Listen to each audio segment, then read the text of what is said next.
Michael. My name is Stephen Horn. I'm an independent journalist, and I've started doing these weekly streams to talk about the local news I've been reporting on that happens here up in my neck in the woods in North Carolina. So up this week, we have got some stories from Chatham County, Wake County, Chapel Hill, and of course Raleigh. So let's get into it. So first up here, we have an update on a story we had reported on a couple weeks ago regarding some trans murder cultists that had set up shop in Chatham County, just outside Chapel Hill. So to recap a bit, these are a group known as the Zizians, led by their leader Jack Ziz Lasota. Ziz is one of his identities. He, like pretty much all of the members of the group, identifies as transgender. So if you look in the mainstream media reporting, they will use female pronouns to refer to Lasota, even though we can see in his mugshot here. Yeah, that's his mugshot. So these Zizians have been involved in at least 4 homicides that we know of. These range from the killing of the parents of one of the members. They are believed to be involved in that. They are believed to be involved in the murder of their former landlord, who they had previously assaulted, stabbed with a sword. He was going to testify against 2 of their members who are in jail now, and he was murdered before he could testify. And that murder is believed to be associated with this group. But the most recent murder is in Vermont. Border Patrol attempted to conduct a stop on a vehicle that was being driven by 2 of these Zizians. They pulled out guns, turned into a gunfight. One Border Patrol agent named David Mayland was killed, and one of the Zizians was as well. And so since that story in Vermont blew up, that was right around the inauguration time. Since that story blew up, since people began making the connections, especially journalist Andy No has done a lot of the legwork on this and connecting all these pieces together.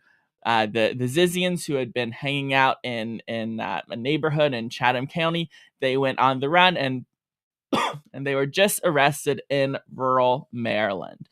So apparently they asked the property owner if they could camp out on his property for, I believe it was a month. The property owner was suspicious. He called the police, and it ended up that these three would-be campers were associated with this group and are now in custody. So these includes Jack Ziz Lasota, who is the leader of the group, as well as Michelle Zajko. She is the one alleged to have been involved in the murder of her parents, and a third member, Daniel Blank. And so Blank was actually reported missing in 2022. Prior, he's been missing, I guess, for nearly 3 years until he was found with this group and was arrested. And so the question is, why were the Zizians in Chapel Hill in Chatham County? What were they doing here? And there is a potential tie-in that I came across this week, which is that one of the members who was actually killed in self-defense by the landlord that the Zizians stabbed before they murdered him when they just assaulted him, that member grew up in Chapel Hill. His name was Amir Diane Borhanian. He went by the transgender identity Emma Neva Borhanian. He grew up in Hillsborough, and he went to school at the University of Greensboro. So possibly a reason as to why this group of trans murder cultists ended up in Chatham County. They're sort of got their start in California. They set up a commune there. Didn't work out with the landlord. They tried to kill him. They later did allegedly kill him. And they ended up in this Chatham County neighborhood where they were renting Airbnbs. And they also had box trucks parked that they had used in California and that they were also found with when they were arrested in Maryland. So the 2 members who were up in Vermont, they got in the shootout with Border Patrol, were reportedly looking for property they could buy to set up a commune in rural Vermont, which would have been quite a bit more out of the way. The neighborhood they were in Chatham County was off 15501, just south of Chapel Hill, over the county line. pretty quiet neighborhood, but obviously not as secluded as perhaps some property in rural Vermont. But that's a potential reason as to why this group ended up in North Carolina, sort of in a transition period where perhaps they're looking for a more permanent place to set up where they could be off the grid and um, hopefully not murdering anyone. And our next story here is from Wake County, specifically the Wake County Board of Elections.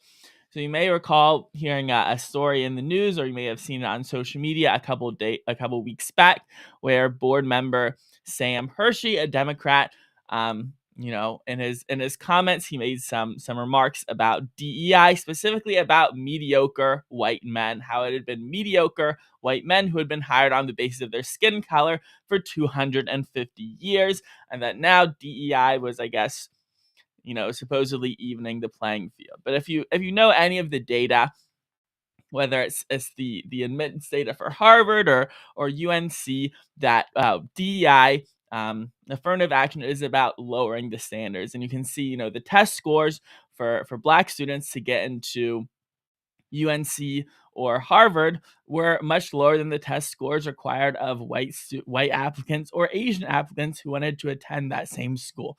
So the data shows that it's not about giving everyone a fair shot. It is about lowering standards. And so at the board meeting this week, Hershey apologized for his comments, but he did not apologize for the content, for the message. He just said he could have made the same points without being so demeaning. So if you're offended specifically by his language, maybe this apology is for you.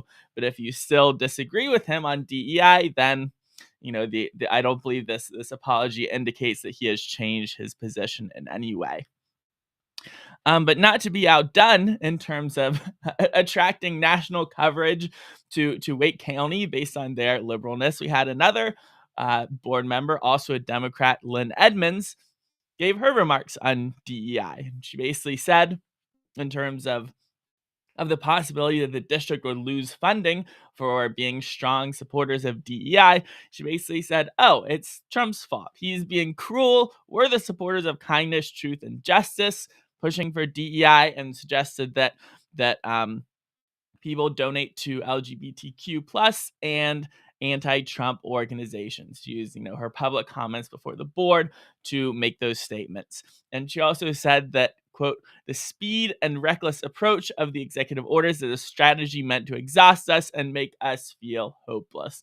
And I think there's probably some truth there now that Trump is in office and he's actually taking his actions, fulfilling campaign promises. Well, the people who oppose that, I guess they might feel a little helpless. Unlike his first term, the bureaucracy seems to be less effective in stifling Trump from actually doing what the people elected him to do. And once again, you can get this reporting in your inbox if you go to thisweekinthetriangle.com. I publish original articles as well as these editorial roundups. If you prefer reading, that's thisweekinthetriangle.com, and that's also where you can support me if you'd like to. And next up, we have Chapel Hill, and this is also related to the Trump administration coming in, but specifically in terms of the grants, which the Trump administration has been working to cut, and which our Attorney General here, Jeff Jackson, is part of the lawsuit trying to stop Trump from cutting these grants. And so a report from the Carolina Review, which is the sort of conservative or right-leaning school paper at UNC, put out an article, a little report on some of the funding that UNC has received from the federal government, specifically DEI and other potentially objectionable funding that many on the right would disagree with. And this includes over $300,000 for a grant to increase the diversity of scientists in the field of genomics. So this is basically the study of genes, I guess, related to biology. Over 300,000 studying on how to increase the diversity. Not about getting the best genomicists. I don't know what they call scientists who study who study genomics, but to increase the diversity, they're spending hundreds of thousands of dollars. There's also 6 studies or six grants to the University of North Carolina at Chapel Hill. 5 and 6 figure grants related to studying HIV, AIDS, or sex-related topics in Africa. So they're spending a whole lot of money, studying the sex habits of people in different African nations and how they're giving each other AIDS. But the highest ticket item highlighted in this article is a study spending over $4 million related to smoking and tobacco use, but not just smoking in general. Specifically, one of the topics studied were the health disparities with, so-called marginalized communities, specifically Black and LGBT smokers and menthol cigarettes, studying, why they're smoking more menthol cigarettes and how they can get them to stop smoking menthol cigarettes. These are really the type of grants you can look up these grants, you can read them and see this is the language that people put in there because they knew that's how they got funding, because it's sort of the maxim, follow the money. Okay, when they're giving out money for people to study DEI related topics, to study specific individual subgroups, if you applied with a grant saying, hey, I want to study the health impacts of smoking on white smokers, well, you're probably not going to get funding from the federal government or from anyone giving out money. But if you say, hey, I want to study the impacts of smoking menthol cigarettes on Black and LGBT smokers, well, then you get nearly $4 million. And that is crazy. There's been a whole lot of reporting recently, digging into some of these grants, some of this public data, and it is just amazing what has been being funded with our tax dollars. And what's worse, it's not even our tax dollars, it's borrowing money from future generations who will have to pay back those tax dollars that they're borrowing now to spend on these ridiculous, absurd studies. And they're also printing money, devaluing our currency supply. So it's not just our taxpayer dollars now that goes to funding this, it is future taxpayers, and it is devaluing the money in our wallets to pay for all of this. So, not that I have an opinion on that or anything. Um, and so for the final story of the week, we have an anti-Trump protest in Raleigh. So actually, there were 2 protests on Raleigh by leftists. Apparently, they were unrelated. One was related to the whole Jefferson Griffin election protests. That's going through the court. So some Democrats who opposed the election challenges brought by Griffin were out there protesting that. But the larger protest was related to just protesting Trump, protesting his administration, protesting his early actions, and specifically protesting Elon Musk. From the video I saw, from the pictures, it looks about half the signs out there were related to Elon Musk or cutting funding through the Department of Government Efficiency. So there was that it was called a 5051. I'm not exactly how they say it, but 50501. That was a protest held earlier this month. It was supposed to be basically 50 protests in 50 states on one day. That was earlier this month. The protest this week was sort of a follow-up on that. So it was held on President's Day, once again protesting Trump and protesting Elon Musk. But there was also definitely sort of an anti-fascist theme with some of the signs that people had out there, equating Elon Musk and equating President Trump to Nazis, and also even going so far as to have a sign with a hammer and sickle on it. So the sign said, "Remember who beat the fascists last time," with a hammer and sickle. And so this is the most of the attendees of this protest are going to probably be sort of normie Democrats. Obviously, the more politically involved. There were some signs that appeared to be printed. So I'm not sure what all organizations might be behind this, but in addition to the more normal Democrats, you also have these extremists who are using language like make Nazis bad again, as if they aren't. Make fascists dead again. And at the previous protests here in Raleigh, we have seen signs with language such as deny, defend, depose, referencing the assassination of the healthcare executive in New York. So even though many of these protesters are just normal Democrats, average Democrats perhaps, or average for the politically involved Democrats who just oppose the presidential agenda, there are definitely some extremists in there as well. So yeah, make America anti-fascist again, make Nazis bad again, hammer and sickles. So there are some, some of these protests in Raleigh have more, Antifa, Black Bloc elements than others. Basically, how Antifa works in terms of protest tactic is that if it's a liberal protest, then they will follow the liberal rules and they will just march around holding signs.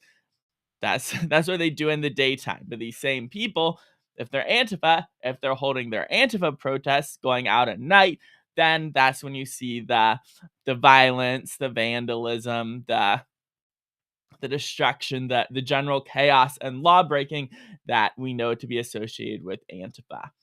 But we haven't seen the Antifa doing that yet this year to protest Trump.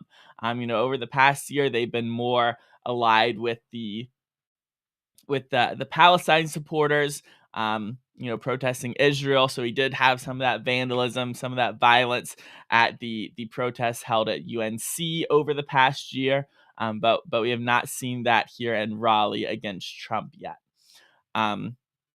So once again, you can find all these links, all these sources at thisweekinthetriangle.com, and that is also where you can go to support me and my journalistic work. So if anyone has tuned in, I appreciate you being here. And that is all for tonight.